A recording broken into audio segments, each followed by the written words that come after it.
تو جس شخص کے دل میں آخرت کا غم ہوگا نا، یاد رکھیں اللہ تعالیٰ اس کے دنیا کے تمام انزائٹیز، سوروز، ٹاسک کو نپٹا لیں گے۔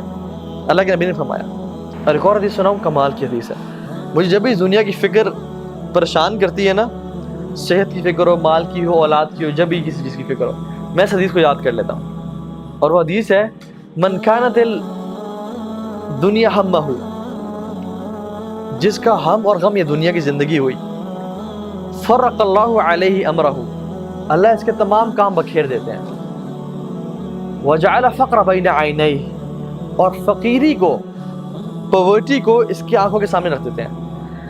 all what he fears is poverty، کہ میں غریب نہ ہو جاؤں، میں فقیر نہ ہو جاؤں، میرا یہ گھر مجھ سے چلا نہ جائے، میرا بزنس لاس میں نہ آ جائے، اور میرے سے مال سارا چلا نہ جائے، اور میں سڑک پہ نہ آ جاؤں۔ ساری زندگی وہ غربت سے ڈرتا رہتا ہے اور اس پہ ہی گزار دیتا ہے۔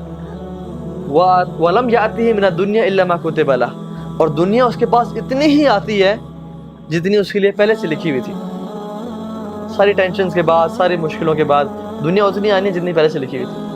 وَمَنْ كَانَتِ الْآخِرَةُ نِيَتَهُ، اور جس کا فوکس آخرت ہوتی ہے، جمع اللہ علیہ امرہ، اللہ تمام کام اس کے لیے جمع کر دیتے ہیں۔ اس کا مطلب کیا ہے؟ بندہ گاڑی میں نکلا، اس کے 5 کام تھے، گھنٹے 2 گھنٹے میں سارے کام ہو گئے۔ کوئی شخص ملا، کوئی جاننے والا مل گیا، کسی بندے نے کال کیا، یار آپ پریشان نہ ہو، میں آپ کا کام ہی کر دوں گا، اور وہ انسان کام کر کے 2-3 گھنٹے میں فارغ ہو گیا۔ ہی ہیز ٹائم فار عبادات، he has time for his family, he has time for his physical جو ایکٹیویٹیز کے لیے اللہ تعالیٰ اس کے کام سنبھال لیتے ہیں۔ لیکن دوسرا شخص ساری زندگی کچہری بیٹھا رہا، کام نہیں ہوا، ساری زندگی ہاسپٹل چلا گیا، اس کی بیماری کا علاج ہی نہیں مل رہا، وہ 50 ڈاکٹر کے پاس جاتا ہے، 60ویں کے پاس آ کے اس کو علاج ملتا ہے، وہ دنیا کے کاموں میں پھنسا رہتا ہے۔ اور آپ کتنے کیسز دیکھ لیں، وہ کیسز ریزالو کب ہوتے ہیں، کورٹ فیصلہ کب دیتی ہے، جب وہ بندہ مر چکا ہوتا ہے۔ ہمارے سامنے ایگزامپلس ہیں، ہمارے سامنے کہ لوگ کتنا پھنسے رہتے ہیں کاموں میں۔ تو اللہ تعالیٰ اس بندے کے کاموں کو جمع کر دیتے ہیں جس کا فوکس آخرت ہوتی ہے۔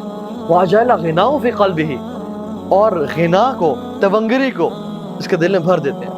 اس بندے کو ڈر ہی نہیں ہوتا کہ مال کہاں سے آئے گا، اس کے پاس مال آتا ہے، یہ خرچ کرتا ہے، مال آتا ہے، یہ خرچ کرتا ہے، اور یہ محنت کرتا ہے دنیا کے لیے، لیکن اس کو فکر کے ساتھ ہی نہیں رہ رہا ہوتا۔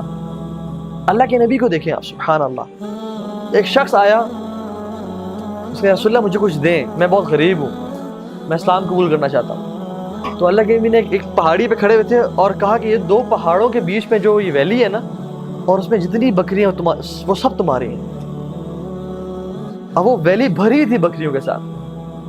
وہ کہتا ہے اللہ اکبر، اسلام قبول کیا اور اپنے بندوں کے پاس گیا، قوم کے بندوں کے پاس، اور کہتا ہے کہ لوگوں محمد نے ایمان لے آؤ، کیونکہ یہ وہ شخص ہے جو فقیری سے کبھی نہیں ڈرتا۔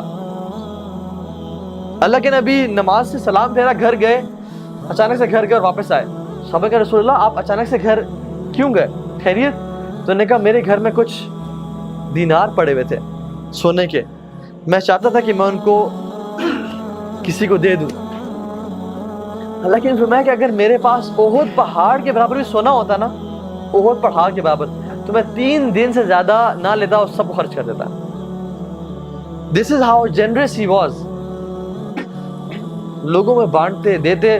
کبھی پتہ ہے تونگری کیا ہے، مالداری کیا ہے، یہ چیز یاد رکھیں لائف میں۔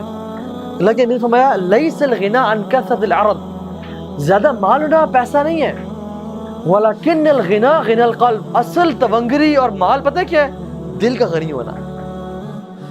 میں نے اپنے سامنے بلینئرز کو روتے دیکھا بچوں کی طرح، جب ہم کاؤنسلنگ کرتے تھے چھوٹی سی بات پہ، اور ان کی لائف اتنی ٹائٹ دیکھی ہے میں نے کہ میں حیران ہو گیا کہ اتنا مال ہے یار تمہارے پاس، تم چاہو تو فیکٹریز خرید لو، لیکن زندگی بہت ٹائٹ اور پریشانی میں زندگی گزارے ہیں۔ اور میں نے سیکیورٹی گارڈز کو دیکھا ہے اور غریب لوگوں کو دیکھا ہے، وہ زندگی ایسی گزارے ہیں کہ جیسے بادشاہ ہیں۔